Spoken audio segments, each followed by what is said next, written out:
నమస్కారం. ప్రేక్షకులందరికీ శుభోదయం.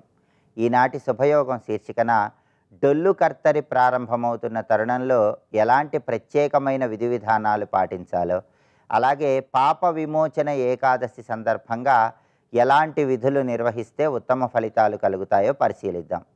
ప్రధానంగా ఈ రోజు నుంచి డొల్లు కర్తరి ప్రారంభమవుతోంది.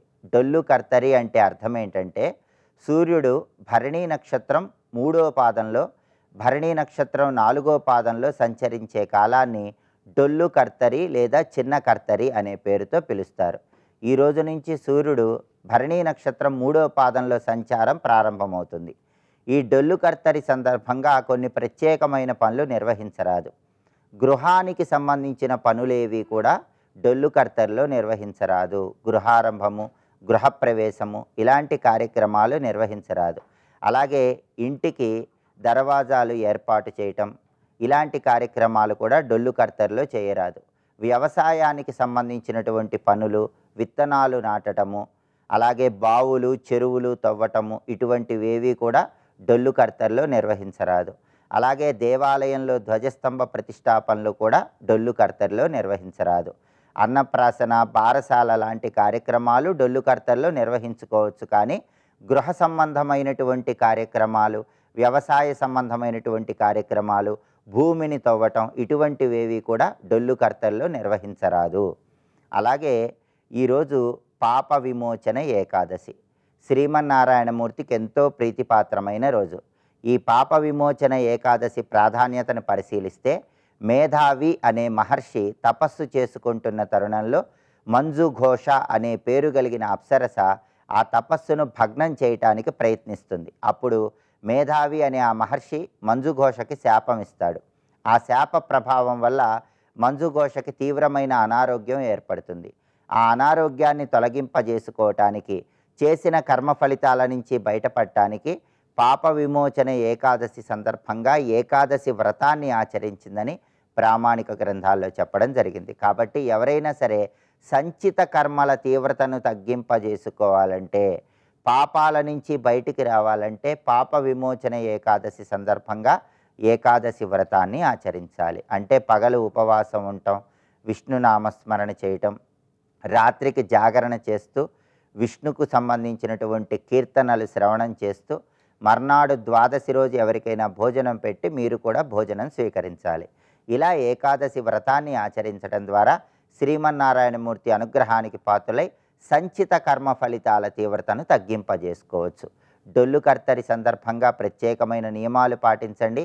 పాప విమోచన ఏకాదశి సందర్భంగా ఏకాదశి వ్రతాన్ని ఆచరిస్తూ ఓం నమో నారాయణాయ అష్టాక్షరి మంత్రాన్ని, ఓం నమో భగవతే వాసుదేవాయ ద్వాదశాక్షర మంత్రాన్ని వీలైనన్ని సార్లు పఠించుకోండి. విష్ణు ఆలయంలో ధ్వజస్తంభం దగ్గర దీపాన్ని వెలిగించి విష్ణు ఆలయంలో సరి సంఖ్యలో ప్రదక్షిణలు చేయండి. శ్రీమన్నారాయణమూర్తిని తులసి దళాలతో పూజించండి. విష్ణుమూర్తి సంపూర్ణమైన అనుగ్రహం వల్ల సకల శుభాలను సిద్ధింపజేసుకోండి. రేపటి శుభయోగం శీర్షికన గురుమౌఢ్యమి ప్రారంభమవుతున్న తరుణంలో గురుమౌఢ్యమి సందర్భంగా ఎలాంటి ప్రత్యేకమైనటువంటి పనులు చేయవచ్చో, ఎలాంటి పనులు చేయరాదో, అలాగే ఆదివారం సందర్భంగా ఆదిత్య హృదయంలో ఉన్నటువంటి అంతరార్థం ఏంటో పరిశీలిద్దాం. నమస్కారం.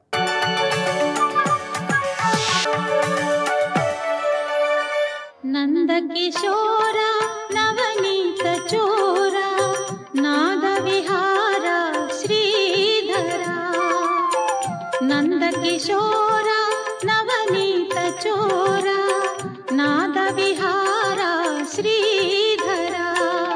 ఒక పని చేయి, నీకు సన్యాసం మీద అంత మమకారం ఉంటే విడిచిపెట్టేస్తాను, కామ్యకర్మలు విడిచిపెట్టేవయ్యా అన్నాడు. ఇక్కడ కామ్యకర్మలు విడిచిపెట్టే సన్యాసం అయిపోతుంది. మరి త్యాగం అంటే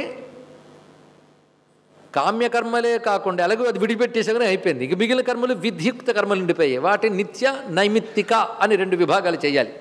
ఈ నిత్య నైమిత్తిక కర్మలు ఏవైతే ఉన్నాయో అవి విడిచిపెట్టేయి అంటే ఎలాగా, విడిచిపెట్టకపోతే ఎలాగా?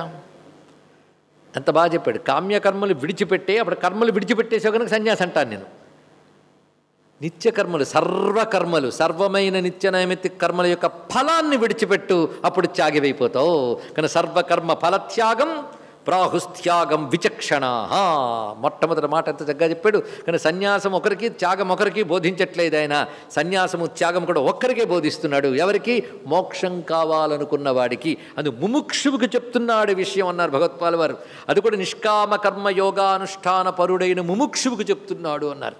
ఎంత లోతుగా అర్థం చేసుకుంటే ఈ మాట రాయగలరండి. అందుకే ఆదిశంకరులే. ఆయన అంత స్పష్టంగా చెప్పాడు ఇక్కడ. ఇది అర్జునుడికే బోధిస్తున్నాడు ఆయన.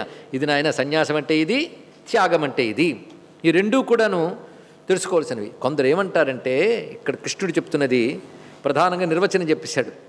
డిఫరెంట్ ఒపీనియన్స్ చెప్తున్నాడండి. వీళ్ళందరూ గొప్పవాళ్లే, అందరూ మనీషిణ, శాస్త్రవేత్తలే, గొప్పవారే. వారు ఆ పద్ధతులు తీసుకెళ్లారు, గొప్ప పద్ధతిని పొందారు. కానీ నేను నా అభిప్రాయం చెప్తున్నాను విను అన్నాడు ఇక్కడ కృష్ణుడు. ఎంత గొప్పవాడండి. వీళ్ళ ఒపీనియన్ ఇది, వాళ్ళ ఒపీనియన్ ఇది అని తీసుకున్నాడు. ఎవరు ఒపీనియన్ తీసుకున్నాడంటే, ఎవరు శాస్త్రబద్ధంగా అనుష్ఠించారో వారి ఒపీనియనే తీసుకున్నాడు ఇక్కడ. అంతేగాని నాస్తికుడు ఒపీనియను, తామసకర్మ చేసేవాడు ఒపీనియను, పలానా రాక్షసుడు ఒపీనియను తీసుకోవట్లేదు ఆయన ఇక్కడ. చెప్పేవాళ్ళందరూ గొప్ప వాళ్ళని చెప్తున్నాడు. చెప్పి నా అభిప్రాయానికి చెప్తున్నాడు. అంటే వాళ్ళని తీసిపారేయలేదు. వాళ్ళ స్వభావరీత్యా వాళ్ళు శాస్త్రంలో చెప్పిన ఆ మార్గాన్ని అనుసరించారు. వీడు అనుసరించాడు. నేను నీకు చెప్తున్నది ఏమిటంటే, అది నీకు ఏది అవసరమో అది చెప్తున్నాను విను అని చెప్పడం ఒకటి. పైగా నా అభిప్రాయం అంటే, అవి చేసేవాళ్ళు అవి చేస్తారు కానీ అవి చేసినా చేయకపోయినా ఇది చేస్తే బాగుని నా అభిప్రాయం అన్నాడు. చాలు, కృష్ణాభిప్రాయం, ఈశ్వరాభిప్రాయం అది. పైగా అలాంటి అభిప్రాయం చెప్పగలిగిన సమర్థత ఎవడుకుందో వాడే ఈశ్వరుడు అండి. ఇంకెవడు? వాడు మాత్రమే చెప్పగలడు. అందుకే ఇక్కడ ఒక్కొక్కరు, కొంతమంది నేను ఇప్పుడు ఏం చెప్పాను నీకు అని కృష్ణుడు అడిగాడు అర్జునుడు. అడిగాడు, ఆయన శ్రద్ధగా విన్నాడు కనుక అడగక్కర్లేదు. ఏమని చెప్తున్నాడంటే, కామ్యకర్మలు విడిచిపెట్టుట సన్యాసము, సర్వకర్మల యొక్క ఫలాన్ని విడిచిపెట్టుట త్యాగము. ఈ రెండు సర్వకర్మలుగా నిత్య నైమిత్తికాది సర్వకర్మలు. నిత్యకర్మలు అనేకం ఉన్నాయి, నైమిత్తికములు అనేకం ఉన్నాయి. ఇవి మనిషి చేసి తీరాలి నిత్య నైమిత్తికాలు.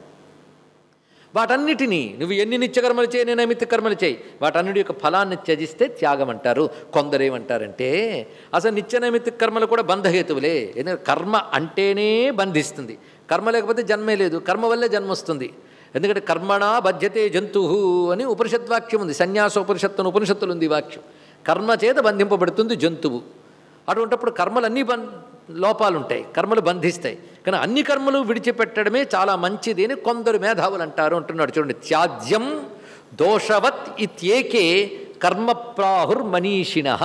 మనీషిణ అంటే మేధావులు అని అర్థం. ఇక్కడ మేధావులు అంటే ఎప్పుడైనా తెలుసుకోవాల్సింది ఆత్మానాత్మ వివేకవంతులు. కృష్ణుడి దృష్టిలో, భగవద్గీత దృష్టిలో మేధావి అంటే వాడు. మేధావి అంటే ఆత్మానాత్మ వివేకం కలిగిన వాడే మేధావి. వేదాంత శాస్త్ర పరిభాషలో, భగవద్గీత పరిభాషలో. కొందరు మనీషులు ఏమంటారంటే, కర్మల్ని విడిచిపెట్టాలి. ఎందుకంటే దోషవత్, త్యాజ్యం దోషవత్ ఇది ఏకే.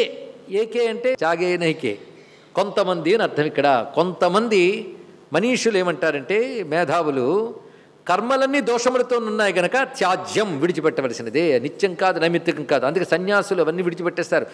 సంధ్యావందనం లేదు, వేదాధ్యయనం లేదు. అంతేగా నేను యజ్ఞం చేస్తాను కూర్చొని ఆచమనం చేయడానికి లేదు సన్యాసి. తెలుసుకోండి, ఇక్కడ యజ్ఞదాన తపస్సులన్నీ కూడాను సన్యాసికి లేవు. సన్యాసికి విచారణ ఒక్కటే. అందుకే సన్యాసి అయినటువంటి వాడు ఇవన్నీ విడిచిపెట్టేయాలి. విడిచిపెట్టేస్తే ఎందుకు విడిచిపెట్టాలంటే అవన్నీ దోషములే, ఎంత కాదన్నా అవి బంధిస్తాయి, కర్మ బంధిస్తుంది కనుక అని కొందరు అంటారయ్యా. ముందు చెప్పేసింది దీన్ని కలుపుకోకూడదు. కొందరు అభిప్రాయం ఇది. కొందరు ఏమంటారంటే, అన్నీ విడిచిపెట్టచ్చు కానీ యజ్ఞదాన తపకర్మన త్యాజ్యం ఇది చాపరే. మరికొందరు ఏమంటారంటే, యజ్ఞదాన తపకర్మలు మాత్రము విడిచిపెట్టరాదు అని చెప్తారు మరికొంతమంది. ఇప్పుడు మొదటి అభిప్రాయం ఏంటి? ఏ కర్మ అయినా సరే విడిచిపెట్టేయాలి. కొంతమంది అభిప్రాయం ఏంటి? యజ్ఞదాన తపకర్మలు మాత్రం ఆచరించి తీరాలి. ఇలా రెండు రకాల అభిప్రాయాలు ఉంటాయి. ఇప్పుడు రెండు అభిప్రాయాలు జాగ్రత్తగా గుర్తుపెట్టుకోండి. మరి కృష్ణుడి అభిప్రాయం చెప్పాలి కదా. ఇప్పుడు నిశ్చయం శృణుమే తత్ర త్యాగే భరత సత్తమా. నేనేం చెప్తున్నట్టు త్యాగం అంటే విడిచిపెట్టుట గురించి నేను చెప్పే మాట ఏమిటి? అన్ని కర్మలు విడిచిపెట్టేయాలా, యజ్ఞదాన తపకర్మలు మాత్రం ఆచరించాలా? నా అభిప్రాయం చెప్తున్నాను విను అన్నాడు ఇక్కడ. అంటే రెండూ కాక మూడు చెప్తున్నాను కాదు, ఇక్కడ ఆ రెండిట్లో సమన్వయం చూపిస్తున్నాడు. ఇక్కడ ఎలా సమర్థిస్తున్నాడో చూడండి. రెండూ కూడా శాస్త్రసమ్మతమైనవి గనక ఆ రెండూ కాదని కొత్త చెప్తాడా? శాస్త్రవిరుద్ధమైనది పరమాత్మ చెప్పడు. అది ఎంత అందంగా సమన్వయిస్తున్నాడు. నిశ్చయం శృణుమే, నా నిశ్చయాన్ని చెప్తున్నాను విను అంటున్నాడు కృష్ణుడు. కృష్ణుడి నిశ్చయం ఏమిటో తెలుసుకోవాలని మరింత ఉత్సాహం ఉంటుందిగా. అర్జునుడు మరి కొంచెం ముందుకు జరిగాడు, ఏం చెప్తాడా అని. కృష్ణుడు చెప్తున్నాడు. తత్ర త్యాగే, అక్కడ త్యాగ విషయంలో నా నిశ్చయాన్ని శృణు, వినవయ్యా. భరతసత్తమా పురుష వ్యాఘ్ర, ఏమి సంబోధనలో. భరతసత్తమా, భరతవంశంలో పుట్టిన గొప్పవాడా. ఏంటంటే అంత గొప్పవాడా? కాకపోతే భరతవంశంలో పుట్టిన ఏ ఒక్కరికి లేని భాగ్యం పరమాత్మ ఎదురుగా నిలబడి బ్రహ్మ విద్యను పొందడం. అంతకంటే భరతసత్తముడు అన్నానికి ఇంకేం సరిపోతుందండి ఇక్కడ.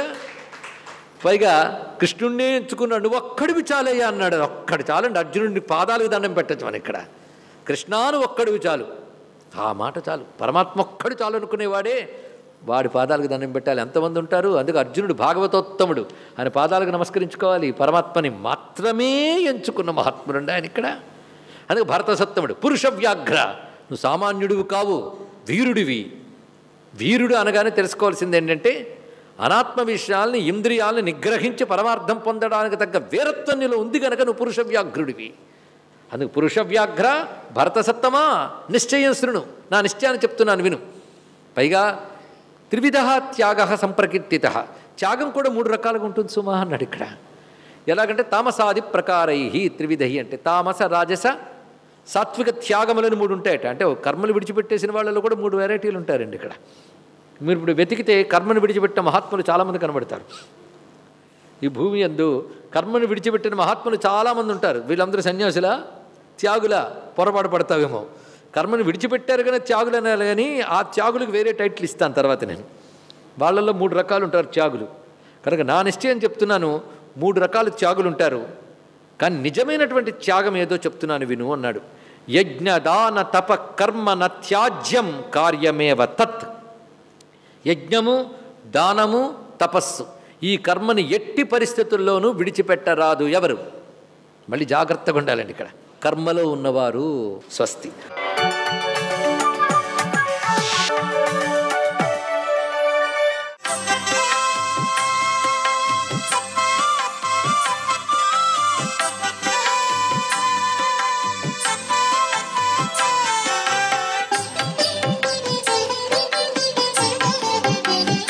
ఓం నమో నారాయణాయ, ఓం నమ శివాయ, శ్రీమాత్రే నమ.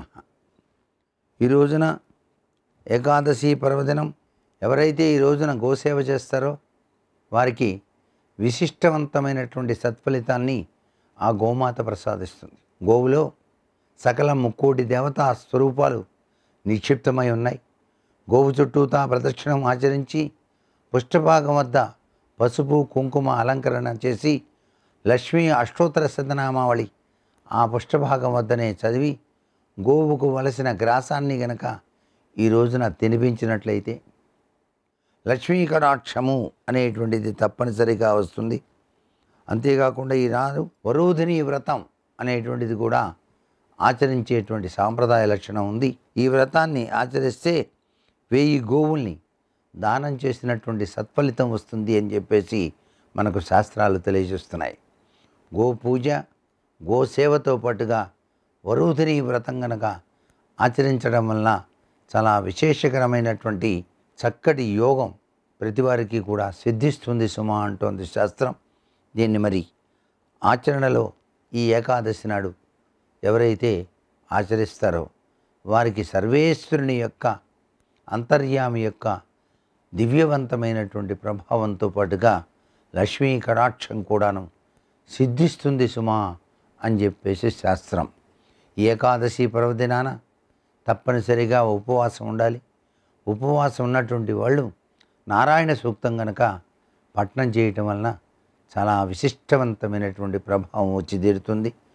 సహనావతు సహన గుణత్తు సహవీర్యం కరవావహై తేజస్వినావధీతమస్తు మా విదుషావహై ఓం శాంతి శాంతి శాంతి అనుకున్న చాలు.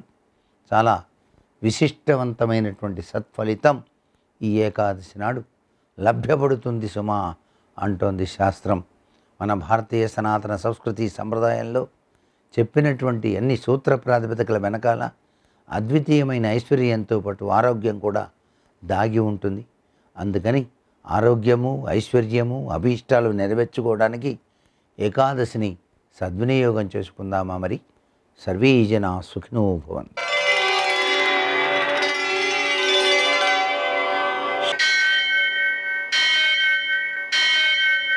सहस्रशीरुषं देवं विश्वाक्षं विश्वशम्भुवं विश्वं नारायणं देवमक्षरं परमं पदं विश्वतः परमां नित्यं विश्वं नारायणगुं हरिं विश्वमेवेदं पुरुषस्तद्विश्वमुपजीवति पतिं विश्वस्यात्मेश्वरं शाश्वतं शिवमच्युतं नारायणं महाज्ञेयं विश्वात्मानं परायणम्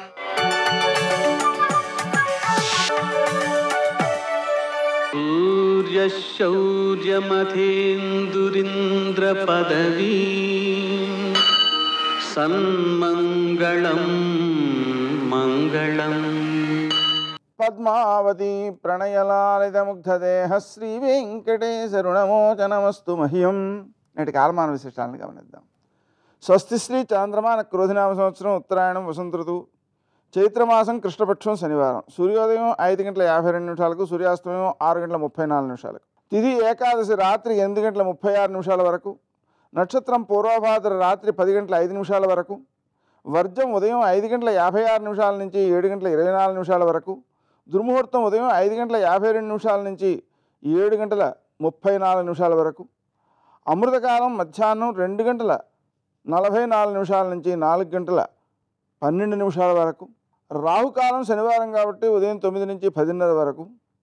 అష్టకవర్గ రీత్యా శుభప్రదమైన సమయం ఉదయం 11 గంటలకు. నేటి విశేషం శనివారం. శనివారం రోజున మనం సూర్యోదయానికంటే ముందు లేచి తరువాత శివునికి కేజీంపావు నువ్వుల నూనెతో అభిషేకం చేసి 1/2 కేజీ నల్ల నువ్వులతో పూజ చేసి ఆ నూనెలో పసుపుగా కలిపి ఆవులకు రాయడం, ఈ నువ్వులలో బెల్లం కలిపి ఆవులకు పెట్టడం, అలాగే హనుమాన్ చాలీసా పారాయణ, అప్పాలు నివేదన, హనుమంతునికి పూజ, ప్రదక్షిణాలు, అలాగే వెంకటేశ్వర దీపారాధన, ఇవన్నీ కూడా సకల గ్రహదోషాలని కూడా తొలగించి అన్ని గ్రహాల యొక్క అనుగ్రహంతో సౌఖ్యాలు ఏర్పడతాయి. అలాగే ఈరోజు వరూధిని ఏకాదశి అనే పేరుతో ఏకాదశి ఉంది. పక్షే చైత్రాసితే చైకాదశ్యాఖ్యాచ వరూధిని సౌభాగ్యదాతు వ్రతినాం పాపఘ్ని సౌఖ్యదా భవేత్ పవిత్రా పావని హ్యేషా మహాపాతకనాశిని గోసహస్ర ఫలప్రదాత్రీ చ భుక్తిముక్తిప్రదాయిని. ఈ వరూధిని ఏకాదశి సందర్భంగా ఈ ఉపవాస వ్రతాన్ని ఆచరించడం ద్వారా సౌభాగ్యం కలుగుతుంది. సౌభాగ్యం అంటే భర్త అనుకూలంగా ఉండడం అని అర్థం. అలాగే పాపాలను తొలగిస్తుంది, సౌఖ్యాలను ఇస్తుంది, పవిత్రమైనటువంటిది, మనకు పవిత్రతను కలగజేస్తుంది, మహాపాతకాలని తొలగిస్తుంది. ఇంకా విశేషించి 1000 గోవులను దానం చేసినటువంటి ఫలితాన్ని ఇస్తుంది ఈ ఏకాదశి ఉపవాసం. ఆ కారణంగా భుక్తి ముక్తి రెండిటినీ ప్రసాదించే లక్షణం దీనికి ఉంది. అందువలన ఈ ఉపవాస వ్రతం అనేటువంటిది చాలా చాలా ముఖ్యమైనది. అలాగే ఈరోజు డొల్లు కర్తరి ప్రారంభమవుతోంది.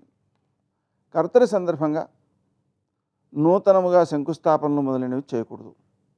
అలాగే మూఢం ఉంది కాబట్టి చేయమనుకోండి, కానీ చేయకూడదు. అలాగే నిజకర్తరి మళ్ళీ ప్రారంభమవుతుంది కొద్ది కాలంలో.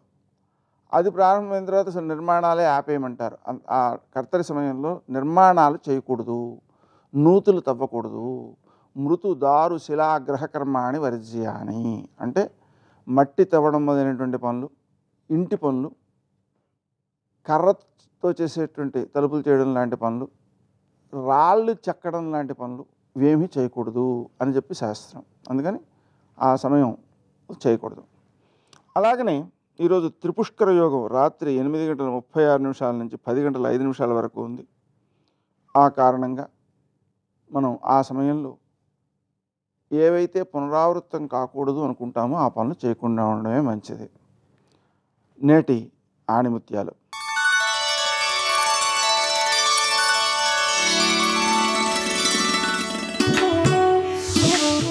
చెడ్డవాడు ముందు సుఖపడతాడు కానీ ఓడిపోతాడు, మంచివాడు ముందు కష్టపడతాడు కానీ ఓడిపోడు.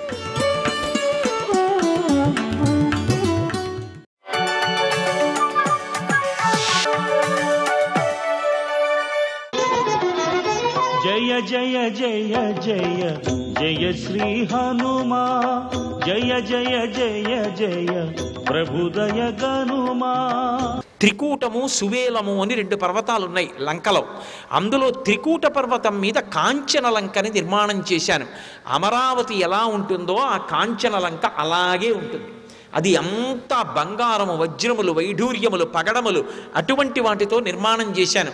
దానితో తుల్యమైంది భూమి మీద లేదు, దాన్ని మీరు ఆక్రమించండి అన్నాడు. అది ఎవరిది అంటే ఎవరి కోసం నిర్మింపబడింది కాదు, అది విశ్వకర్మది. అది రాక్షసులకి కొంతకాలం ఇచ్చాడు. శ్రీ మహావిష్ణువు తరిమేశాడు, కుబేరుడు పుచ్చుకున్నాడు. కుబేరుడు అన్నగారన్న ధర్మం కూడా లేకుండా తరిమి కొట్టి ఆక్రమించాడు రావణాసురుడు. కాబట్టి నిజానికి ఆ లంక రావణుడిది కాదు, అది విశ్వకర్మది. విశ్వకర్మ లంకని రావణుడు నాది అని పరిపాలిస్తున్నాడు, అబద్ధం చెప్పి పరిపాలిస్తున్నాడు, ఆయనది కాదు. ఆ తర్వాత ఒకప్పుడు కుబేరుడు దూతని పంపించి తప్పురా, నువ్వు తప్పుడు పనులు చేస్తున్నావు, ఇటువంటి పనులు చెయ్యవద్దని సందేశం పంపాడు. నాకు సందేశం పంపేవాడివా అని కుబేరుడి మీదకి యుద్ధానికి వెళ్ళి కుబేరుడిని తల మీద గదతో కొట్టి నెత్తురు కక్కుకుని స్పృహ తప్పి పడిపోయేటట్టు చేసి పుష్పక విమానాన్ని బలవంతంగా అపహరించి తీసుకొచ్చాడు. ఇప్పుడు మీరు లంకాపట్టణం గురించి ఆలోచిస్తే పైకి చాలా సౌందర్యం, కానీ అది ఎవరిదో ఇల్లు. వీడు బలవంతంగా ఆక్రమించాడు. అసలు యజమానిని దగ్గరికి కూడా రానివ్వడు, యజమాని పేరు కూడా చెప్పడు. ఆ యజమానికి వీడితో గొడవ ఎందుకని వదిలేశాడు. వస్తే వస్తుంది, లేకపోతే లేదు. అందులో ఉన్న వస్తువులు ఏమైనా మీరు చూడడానికి వెళ్ళారనుకోండి, ఆ వస్తువులు చూసి పుష్పక విమానం అబ్బా చాలా బాగుంది అంటాం పైకి, కానీ అదో ఎత్తుకొచ్చిన వస్తువు. అందులో ఉన్నవన్నీ, అందులో ఉన్నటువంటి వాళ్ళు రావణుడు ఇష్టపడి తెచ్చినవన్నీ కూడా ధర్మవిరుద్ధంగా ఎత్తుకొచ్చి అక్కడ పెట్టినవే. ఇప్పుడు బాహ్యంలో సౌందర్యం, ఆంతరముగా అది రావణుడి దుష్టబుద్ధికి ప్రతీక. ఇది బాహ్యంలో పాలితాం రాక్షసేంద్రేణ నిర్మితాం విశ్వకర్మణ ప్లవమాన వివాకాశే దదర్శ హనుమాన్ పురీం. ఎక్కడైనా ఓ నగరం అంటే భూమి మీద ఉండాలి. లంకాపట్టణానికి ఉన్న సౌందర్యం ఏమిటంటే అది ఆకాశంలో వేలాడుతున్నట్టు ఉంటుంది. అందుకే ప్లవమాన వివాకాశే అన్నారు మహర్షి. అంటే అసలు అది చూడ్డానికే అంత అందంగా ఉంటుందో చూడండి. అటువంటి లంకాపట్టణాన్ని నిర్మాణం చేశాడు విశ్వకర్మ. దాన్ని ఆక్రమించి అందులో రావణాసురుడు పరిపాలన చేస్తున్నాడు. ఇది బాహ్యం. ఆంతరం, ఈ శరీరాన్ని ఎవరు నిర్మాణం చేశారు? ఈ లంకని. ఇది కాంచన లంక, ఎవరికి వాడికి ఇది కాంచన లంక. అద్దం ముందు నించుంటే ఎవరికి వాడికే కాంచన లంక. నేను చాలా బాగుంటానన్న భావన లేదనుకోండి, అసలు మనిషి బ్రతకగలడండి? బ్రతకలేడు. ఎవరికి వాళ్ళకే అబ్బా నేను ఎంత బాగుంటానో అని అనిపిస్తుంది, అలా అనిపించాలి కూడా. అలా అనిపించకపోతే ఉండలేడు. కాబట్టి కాంచన లంక. నిజానికి ఇది ఎవరు నిర్మించారు? ఇందులో ఒక చిన్న చుక్క పెట్టినంత కూడా ఎక్కడా డబ్బిచ్చి మనం తెచ్చుకున్నది లేదు. చర్మము, రక్తము, మాంసము, కొవ్వు, అస్థి, శుక్ల, మేధ, 7 ధాతువులు, కర్మేంద్రియములు, జ్ఞానేంద్రియములు, నిత్యము రక్తకేశనాళికల్లోంచి వెంట్రుకలంత సన్నగా ఉన్నటువంటి గొట్టాల్లోంచి నెత్తురు తిరగడం, ఇవన్నీ కూడా చేస్తున్నవాడు పరబ్రహ్మ. మనం నోట్లోకి తింటే కడుపులో జీర్ణం చేసేవాడు ఆయన. ఇంత గొప్పగా ఆయన నిర్మాణం చేస్తే నేను నాది అని ఇలా చూపిస్తాను. ఎక్కడున్నాడు రావణాసురుడు? ఇక్కడే ఉన్నాడు. కాబట్టి పాలితాం రాక్షసేంద్రేణ నిర్మితాం విశ్వకర్మణ ప్లవమానా వివాకాశే తదర్శ హనుమాన్పురి. ఇది ఆశ్చర్యంగా చూస్తున్నారు హనుమ. అంటే ఒక జ్ఞాని, ఒక యోగి, శరీరంలో తాదాత్మ్యత పొంది ఉండేటటువంటి వాళ్ళని చూసేటటువంటి విధానాన్ని ఆవిష్కరిస్తున్నారు ఆంతరంగా మహర్షి. అందుకే బహువిధముల సుందరకాండ. ఇన్ని సౌందర్యాలు ఏకకాలమనందు ఆవిష్కృతమవుతాయి. సరే, లంకలోకి ప్రవేశించాలి కదూ, మరి ఇంతమంది విచ్చుకత్తులు పట్టుకు తిరుగుతుంటే ఎలా వెతకడం? అందుకని సూర్యే చాస్తం గతే రాత్రం దేహం సంక్షిప్యమారుతి వృషదం చకమత్ర సన్ బభూవా అద్భుత దర్శన. సూర్యాస్తమయం అయిపోయి చీకటి పడిపోయిన తరువాత రాక్షసులకి భోగకాలం కనుక వాళ్ళు భోగాలు అనుభవిస్తూ ఉంటారు. కాబట్టి ఇప్పుడు నేను సీతాన్వేషణం చెయ్యాలి అని చెప్పి పిల్లంత శరీరాన్ని చేసుకున్న వారై చిన్న శరీరాన్ని పొంది ఆయన లంకాపట్టణంలోకి వెళ్ళడానికి సిద్ధపడ్డారు. బ్రహ్మగారి వరం కామరూపి. ఏ రూపం కావాలంటే ఆ రూపాన్ని పొందుతారు. పిల్లంతా అనడం ఎందుకు? వృషదంశకమాత్రసన్, చీకట్లో మిగిలిన వాళ్ళు చూడలేని దాన్ని పిల్లి చూస్తుంది. యోగి అందరూ చీకట్లో ఉంటే ఆయన ఒక్కడు వెలుతురు చూస్తుంటాడు, పరబ్రహ్మాన్ని చూస్తాడు. అందుకే పిల్లంత వారై లంకాపట్టణంలో వెతకడానికి సింహద్వారం దగ్గరికి వెళ్ళారు. సర్వం శ్రీ ఉమామహేశ్వర పరబ్రహ్మార్పణమస్తు. స్వస్తి.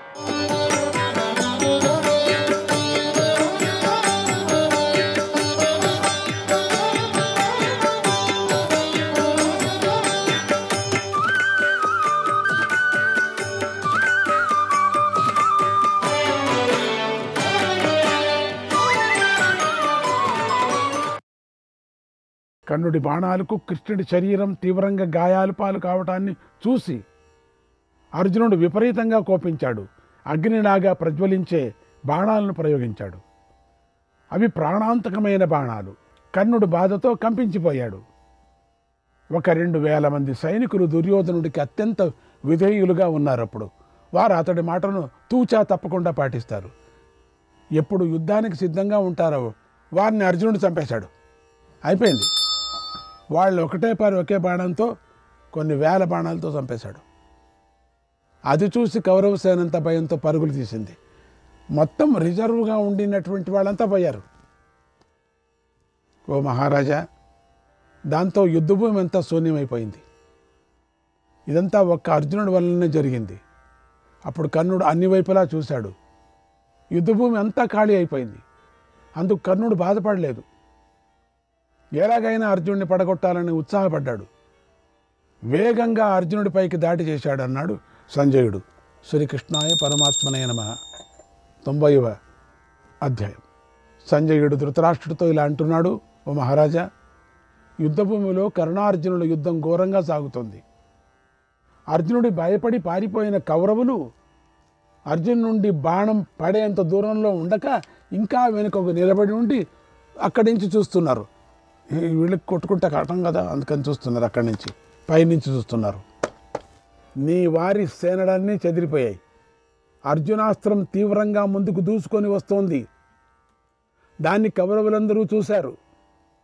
అర్జునుడు తీవ్ర వేగంతో ప్రయోగించిన ఆ అస్త్రాన్ని కర్ణుడు తన బాణాలతో ఆకాశంలో ఖండించాడు.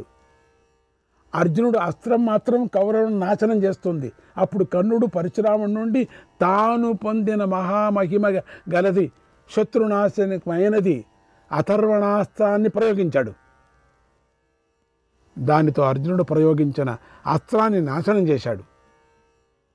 కర్ణార్జునుడు తమ బాణాలతో ఆకాశంలో సందు లేకుండా నింపేశారు.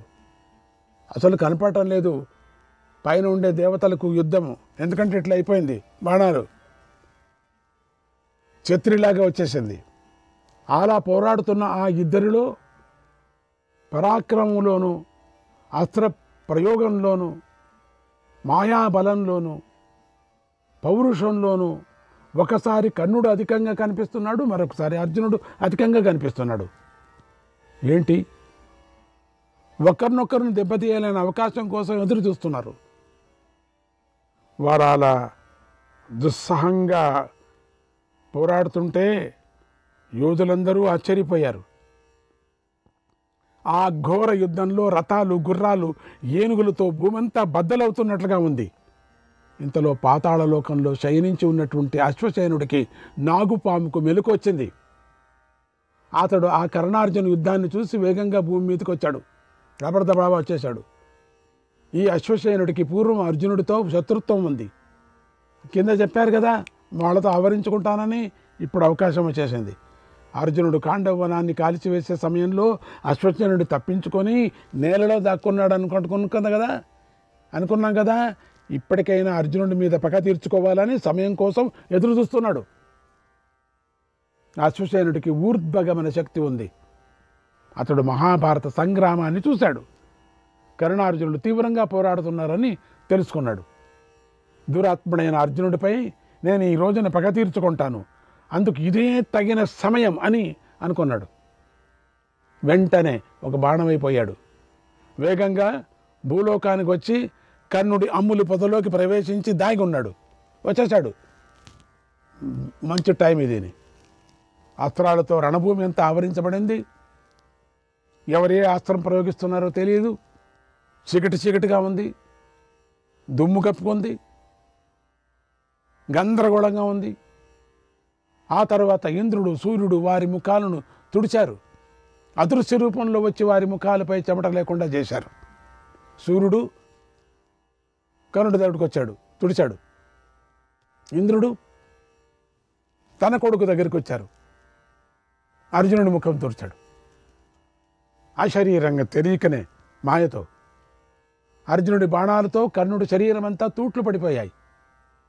అది చూసి కర్ణుడు ఇక సర్పముఖ బాణాన్ని ప్రయోగించాలని అనుకున్నాడు. ఆ అస్త్రాన్ని బయటకు తీశాడు. దాన్ని చెవిదాకా లాగి అర్జునుడి వైపుకు ప్రయోగించాడు. అది సర్పముఖ బాణం. శత్రువును చంపి కానీ తిరిగి రాదు. అది ఒక్కపారి వెళితే చంపేసే వచ్చేది, ఇంకా రాదు మళ్ళీ. అది చక్కని వంపులు గలది, స్వచ్ఛత గలది, మహా తేజస్సుతో ప్రజ్వలిస్తుంది. అర్జునుడు తలను అపహరించాలని వెలిగిపోతూ మీదకు వస్తుంది. ఐరావత వంశంలో జన్మించిన అశ్వసేనుడు బాణంగా మారి మీదకు వస్తున్నాడు. దాంతో దిక్కులు ఆకాశం వెలుగొందాయి. ఆ సమయంలో 100 కొద్ది తోకచుక్కలు పడ్డాయి. తోకచుక్కలు పడకూడదు, అపశకునం. కర్ణుడు ఆ సర్పముఖ బాణాన్ని వింటిపై సంధిస్తున్నప్పుడే ఇంద్రుడితో సహా లోకపాలకులందరూ ఆకారాలు చేశారు. ఎందుకంటే భయంకరమైన అస్త్రం అది. కర్ణుడికి మాత్రం ఆ బాణంలోకి అశ్వసేనుడు యోగబలంతో ప్రవేశించాడని తెలియదు. అసలు అస్త్రమే ఉండేదట్లా, ఇంకా యోగబలంతో వేరే వీడొచ్చాడు. అంతరిక్షంలో ఉన్న ఇంద్రుడు అది చూసి ఇక నా కుమారుడు చనిపోయినట్లే అని భావించి వణికిపోయాడు, కంగారు పడిపోయాడు. అప్పుడు బ్రహ్మదేవుడు, ఓ ఇంద్ర, కంగారు పడకు, భయపడకు, బాధపడకు, గెలుపు అర్జునుడిదే అని ధైర్యం చెప్పాడు. కర్ణుడు అలా యుద్ధభూమిలో ఉగ్రమైన బాణాన్ని ప్రయోగించడాన్ని గమనించి శల్యుడు ఇలా అన్నాడు, ఓ కర్ణ, ఈ బాణం శత్రువు మెడలో గుచ్చుకోలేదు కనుక పరిశీలించి మళ్ళీ సంధించు. దీనితో శత్రువు తల తెగిపోవాలన్నాడు. అది విని కర్ణుడు కోపంతో కన్నర్ర చేశాడు. శల్యుడితో ఇలా అన్నాడు, శల్యుడు ఎందుకు ఇట్లా అంటున్నాడు? శల్య, కర్ణుడు ఎప్పుడూ కూడా బాణాన్ని 2 సార్లు ప్రయోగించాడు తెలుసా? నా వంటి వారు మోసంగా పోరాడరు, తెలుసుకో అన్నాడు. తర్వాత కర్ణుడు, ఓ అర్జున, ఇక నువ్వు మరణించావు అని ఆక్షేపిస్తూ గర్వంగా ఆ బాణాన్ని ప్రయోగించాడు. ఆ సర్పముఖ బాణం అగ్నిలాగా సూర్యుడిలాగా వెలిగిపోయింది. అది కర్ణుడి అల్లెత్రాటి నుండి ఆకాశం మీదకు దూసుకొని పోయింది. తం ప్రేక్ష దీప్తం యుధి మాధవస్తు, తం ప్రేక్ష దీప్తం యుధి మాధవస్తు, త్వరాన్వితం సత్వరయైవ లీలయా పదామి నిష్పిష్య రథోత్తమం సహ, పదామి నిష్పిష్య రథోత్తమం సహ ప్రావేశయత్ పృథివీం కించిదేవ. ఆ సర్పముఖ బాణం వెలిగిపోతూ అర్జునుడి మీదకు రాసాగింది. దాన్ని శ్రీకృష్ణుడు చూశాడు. విలాసంగా వేగంగా తన రథాన్ని కాలితో కొద్దిగా నేలలోకి అదిమాడు. కృష్ణుడు అలా కాలితో రథాన్ని ఒక నొక్కగానే రథాశ్వాలు నేలపై పడి మోకాళ్ళపై మీద నిలబడ్డాయి. అప్పుడు కృష్ణుణ్ణి మెచ్చుకుంటూ ఆకాశంలో మహానినాదం చెలరేగింది. దేవతలందరూ శ్రీకృష్ణుని దివ్య ప్రశంసలతో స్తుతించారు. రథీకులు ఎవరైనా చేసుకోవచ్చు, సారథులు తన యజమానిని కాపాడుకోవటానికి సింహనాదాలు చేశారు. కృష్ణార్జునులపై పూలబాణ కురిపించారు. అర్జునుడి కిరీటం భూతల, గగనతల, అంతరిక్ష, పాతాళ లోకాల్లో ప్రసిద్ధి చెందింది. దానిని ఇంద్రుడిచ్చినాడు. ఆ కిరీటం అది చాలా గట్టిది.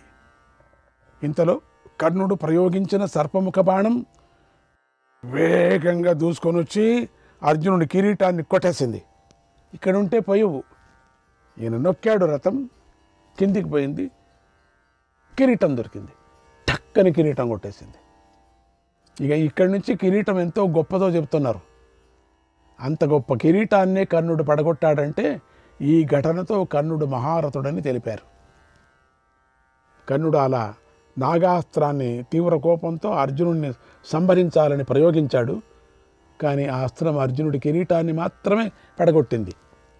ఆ అర్జునుడి కిరీటం సూర్యచంద్రాగ్నుల వంటి కాంతి గలది. బంగారము, ముత్యాల మడులు, వజ్రాలతో అలంకరించబడి ఉంది. బ్రహ్మదేవుడే స్వయంగా ఎంతో తపస్సు చేసి ఇంద్రుడి కోసం ఆ కిరీటాన్ని నిర్మించాడు. అందుచేత అది ఎంతో విలువైనది. అది శత్రువులకు భయాన్ని కలిగిస్తూ ఉంటుంది. ఆ కిరీటం వేసుకుంటే పార్థుడు దాన్ని ధరించే వారికి ఎంతో సుఖం కలుగుతుంది. అది మంచి సుగంధం కల్పిస్తుంది, ఎప్పుడు కూడా వస్తూనే ఉంటుంది. వెయ్యరు సుగంధం అదంతకదే వస్తుంది. అర్జునుడు దేవతల యొక్క శత్రువులను వధించాలని సంకల్పించాడు. అందుకు ఇంద్రుడు సంతోషించి ఆ కిరీటాన్ని అర్జునుడికి కానుగ్గా ఇచ్చాడు. ఆ కిరీటాన్ని దేవేశ్వరులైన శివుడు, వరుణుడు, ఇంద్రుడు, కుబేరుడు కూడా తమ పినాకము, పాశము, వజ్రాయుధం మొదలైన బాణాలతో నాశనం చేయలేరు. ఎవరు కొట్టలేకపోయారు. అటువంటి కిరీటాన్ని కర్ణుడు పడగొట్టాడు. ఆ అశ్వసేనుడు మనస్సులో దురాలోచన గలవాడు. ప్రయోజనం లేని ప్రతిజ్ఞ చేశాడు. అందువల్లే అశ్వసేనుడు ఆ అర్జున కిరీటాన్ని మాత్రమే పడగొట్టాడు. ఆ కిరీటం బంగారు జాలరులతో విశాలంగా ఉంది. దగదగలాడుతూ వెలిగిపోతూ ఉంటుంది. ఆ కిరీటం ఒకటి పెట్టుకుంటే చీకటంతా కూడా వెలుతురైపోతుంది. అలాంటి కిరీటం పెద్ద చప్పుడు చేస్తూ నేల మీద పడారని పడింది. ఒక తల పడినట్టుగా. ఎర్రని బింబం గల సూర్యుడు అస్త్రాద్రి నుండి జారిపోయినట్లుగా అర్జునుడి యొక్క ప్రియమైన ఆ కిరీటం కాంతులను వెదజల్లుతూ విశ్రాగ్నితో జ్వలిస్తూ నేల మీద పడిపోయింది. బాడని అది పడేటప్పుడు సూర్యుడు మునిగిపోతున్నాడేమో అని తట్టుకైపోయింది, కిందికి వస్తున్నాడని. ఇంద్రుడు వజ్రాయుధం చక్కని చివురులు, పూలతో ప్రకాశించే చెట్లతో ఉన్నటువంటి పర్వత శిఖరాన్ని కూల్చినట్లుగా కర్ణుడు ప్రయోగించిన నాగాస్త్రం ఎన్నో రత్నాలతో అలంకరించబడిన కిరీటాన్ని అర్జునుడు తల మీద నుండి పడగొట్టేశాడు. దమ్మని పడగొట్టాడు. అప్పుడు భూమి, ఆకాశం, స్వర్గము, జలం పెనుగాలికి కంపించి ఘోషిస్తున్న శబ్దం లాంటి పెద్ద పెద్ద శబ్దం పుట్టింది. లోకంలోని జనుడు ఆ శబ్దానికి కలతపడి ఉన్న చోటనే జారిపడ్డారు. కంపించిందట భారత భూమి అంతా కూడా ఒక అర్జునుడు కిరీటం కింద పడటంతోనే. అర్జునుడు యువకుడు, శ్యామల వర్ణుడు. అతడు కిరీటం లేకపోయినా ఉన్నత శిఖరాలు గల నీలగిరిలాగా రణభూమిలో శోభించాడు. ఇంకా బాగున్నాడట. కిరీటం లేకపోయినా ఇంకా అద్భుతంగా ఉన్నాడు. కలత చెందకుండా తెల్లటి వస్త్రంతో తన జుట్టు ముడి వేసుకున్నాడు. యుద్ధానికి సిద్ధమయ్యాడు. తెల్లటి వస్త్రంతో ముడి వేసుకున్నాడు. అప్పుడు అర్జునుడు శిఖరంపై సూర్యకాంతులు వ్యాపించిన ఉదయాద్రిలాగా ప్రకాశించాడు. ఆహాహాహా! సూర్యుడు కొడుకైన కర్ణుడు సర్పముఖ బాణాన్ని ప్రయోగించాడు. అదే నాగాస్త్రం. అది చాలా పెద్ద అస్త్రం. అది అశ్వసేనుడి తల్లియే అలా బాణరూపాన్ని ధరించి పుత్రుడి రూపంలో వచ్చినట్టు కనిపించింది.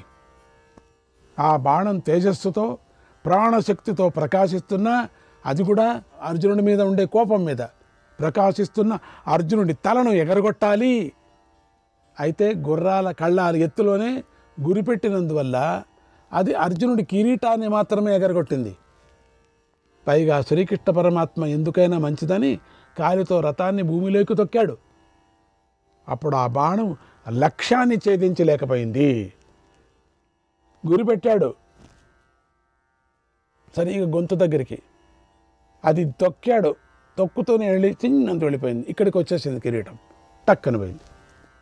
ఆ కిరీటాన్ని బ్రహ్మదేవుడే స్వయంగా ఇంద్రుడి శిరస్సు మీద పెట్టి అలంకరించాడు. అది సూర్య సమానమైన కాంతి గలది. అంతటి కిరీటం నేల మీద పడిపోయింది. వీరుడైన అర్జునుడు ఆ సర్పాన్ని తన బాణాలతో మర్దించగలడు. అంతటి శక్తి అర్జునుడికి ఖండితం చేయగలడు. అయితే ఆ అవకాశం అర్జునుడికి రాలేదు. ఆ సర్పానికి కూడా మళ్ళీ దాడి చేసే అవకాశం రాలేదు. అంతే. అందువల్ల అది మృత్యువుకు లొంగలేదు. కర్ణుడి చేతి నుండి వెలువడిన ఆ బాణం అగ్నిలాగా, సూర్యుడిలాగా విలువైంది, తేజస్సు గలది. అది అర్జునుడితో ముందే శత్రుత్వం వహించి ఉన్నటువంటి సర్పం. అది కాండవ దహనం సందర్భంలో అది బాణంలోకి ప్రవేశించి అర్జునుడి కిరీటాన్ని పడగొట్టి దహించింది. తర్వాత అశ్వసేనుడు మళ్ళీ కర్ణుడి అమ్ముల పొదలోకి దూరాలని ప్రయత్నం చేశాడు. అతన్ని కర్ణుడు చూశాడు. అప్పుడు అశ్వసేనుడు కర్ణుడితో ఇలా అన్నాడు, ఓ కర్ణ, నువ్వు సరిగ్గా ఆలోచించకుండా నన్ను ప్రయోగించావు. ఎందుకయ్యా ఊరూరికే ప్రయోగించావు? అందువల్ల నేను అర్జునుడి శిరస్సును నరకలేకపోయాను. కనుక నన్ను మళ్ళీ చక్కగా ప్రయోగించు, వెంటనే ప్రయోగించు. నేను నీ కోరిక తీరుస్తాను, నా పగను చల్లార్చుకుంటాను, నీకు నాకు శత్రువైన అర్జునుడిని వధిస్తాను అన్నాడు. ఆ మాటలు విని కర్ణుడు ఇలా అన్నాడు, ఓయి, నీ రూపం అతి భయంకరంగా ఉంది, నువ్వెవడు? నేను తెలియదు అతనికి అని ప్రశ్నించాడు. అప్పుడు అశ్వసేనుడు ఇలా అన్నాడు, ఓ కర్ణ, అర్జునుడు నాకు దారుణమైన కీడు చేశాడు, నా తల్లిని చంపేశాడు. దాంతో నాకు అతడికి తీవ్రమైన వైరం ఏర్పడింది. ఇప్పుడు జరిగే యుద్ధంలో ఇంద్రుడే వచ్చి అతన్ని రక్షించిన నా నుంచి ఇతడు తప్పించుకోలేడు. అర్జునుడు యముడింటికి వెళ్ళే తీరుతాడు. కనుక నన్ను మళ్ళీ ప్రయోగించవు. నా మాటలు నమ్ము, ఈసారి గురి తప్పదు. అర్జునుడి కంఠాన్ని నరికేస్తానన్నాడు. అప్పుడు కర్ణుడు, ఓ నాగా, ఈ కర్ణుణ్ణి ఏమనుకుంటున్నావు? ఈ కర్ణుణ్ణి ఎలా భావిస్తున్నావు? యుద్ధంలో ఇతరుల బలంతో ఈ కర్ణుడు విజయాన్ని కోరుకోడు. ఏంటి నీ బలం ఏమిటి? నాకు దొంగతనంగా వచ్చి చేరుకున్నావా నువ్వు ఇక్కడ? నా గురించి చెప్తున్నాను విను.